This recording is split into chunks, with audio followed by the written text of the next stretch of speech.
Morning folks, welcome to another video, and today we're at a wonderful location which is called Wheal Pee or Tin Moyne. It's a tin moyne. It's a tin mine, obviously. Oh dear. It's a great location, but it's slightly awkward to take a picture of the best engine house because the path and this gorse, which is very prickly, is incredibly close to the actual mine. So to be able to get a shot, you have to force your camera to go right back and use a really wide angle lens. So I'm using a 17mm lens. Otherwise you're just going to get a lot of distortion. So I'll show you what I got through my viewfinder and talk you through the composition. My normal thing is to do a thirds. I like the rule of thirds, but if you do a thirds in this case, as you can see, the engine house looks a bit distorted and it's quite hard to get it sorted out in Photoshop afterwards. So I'm going to have to break my own rules this time and go for a central composition. And as you can see, it still looks a little bit distorted. What I mean by that is the building's leaning backwards.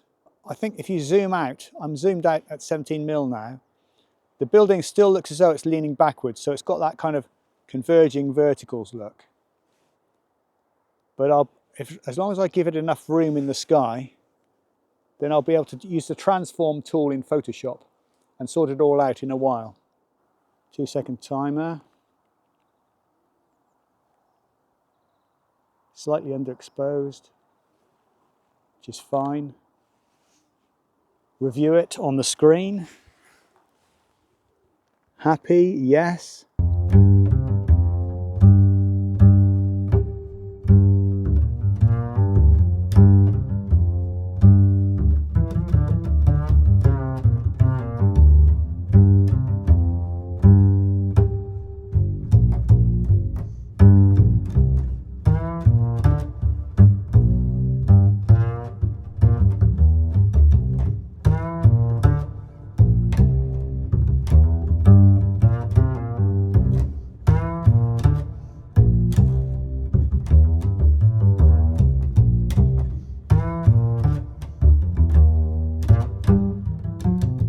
Now the other thing you can do obviously in this situation is you can do a portrait composition.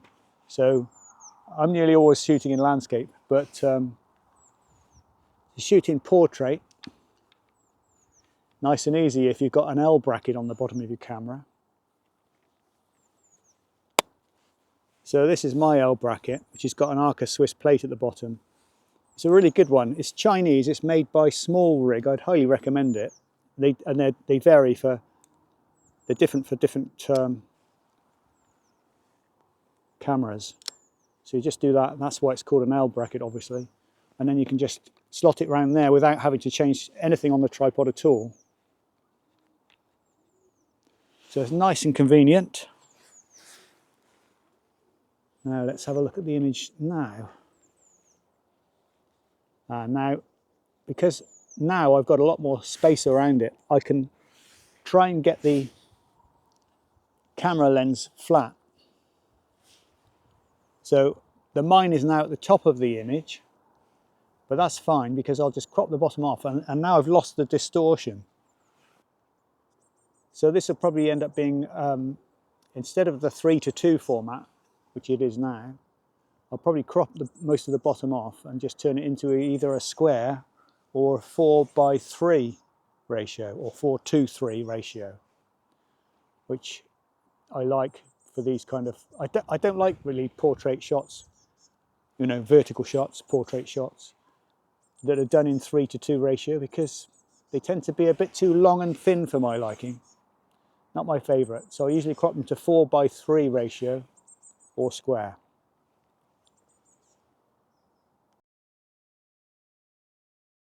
So with tin mines, please don't do this kind of thing. Get really close to the tin mine with a wide angle lens, point your camera right up at it, because you're just going to get a load of distortion and it just looks so bad.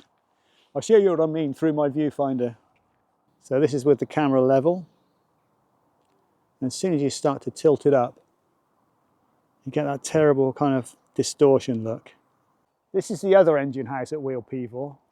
Obviously it's no good at the moment because there's no light on the front, but it's good when the light's coming from that way, which is in early morning in winter, spring, summer, I believe.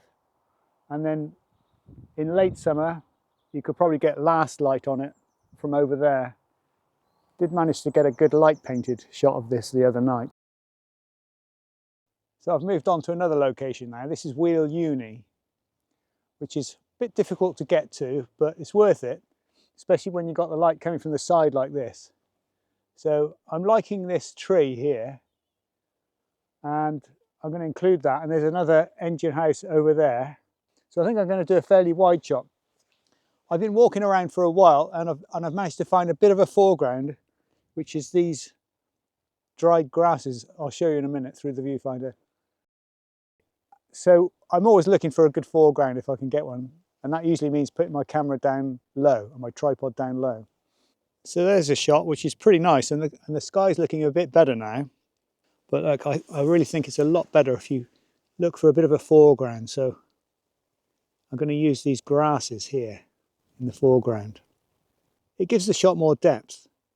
I don't care whether they're sharp or not. They're moving around a lot, so focus stacking's not really advisable in these conditions. You really want hardly any movement for focus stacking. So I'm just going to focus on the engine houses, mainly the one in the middle. And I'm going to use f8, which is going to be totally fine. 2-second timer. I think it'll work in colour.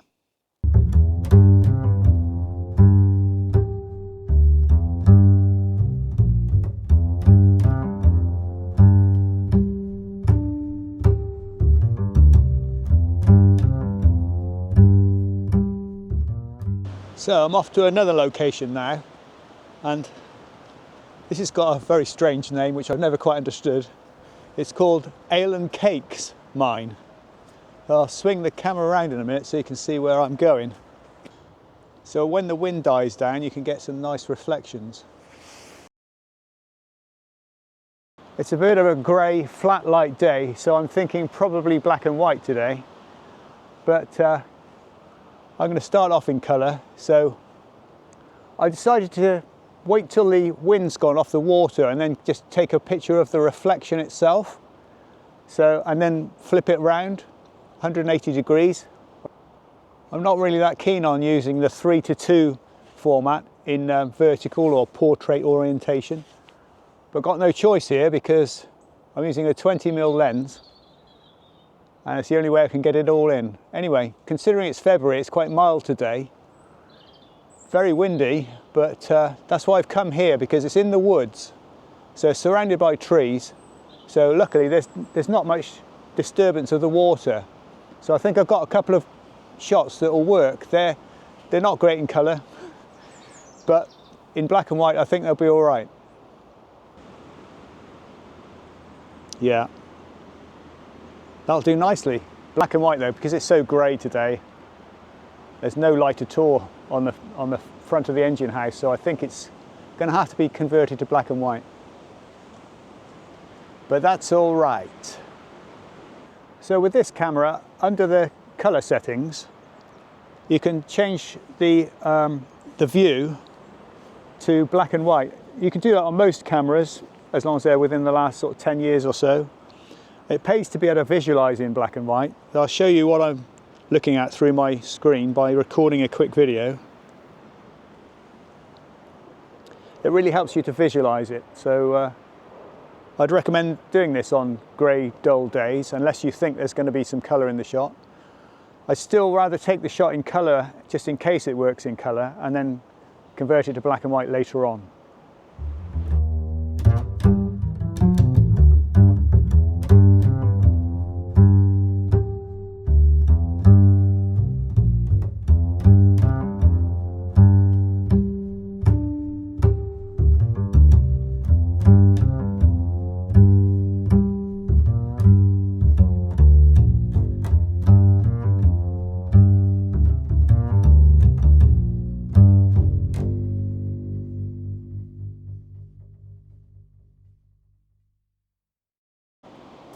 So this has been a good short session at Ale and Cakes Mine. I'll show you some more pictures from this great location.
Well, I hope you've enjoyed this video. If you like tin mines, I suggest watching this video next because it's a great location.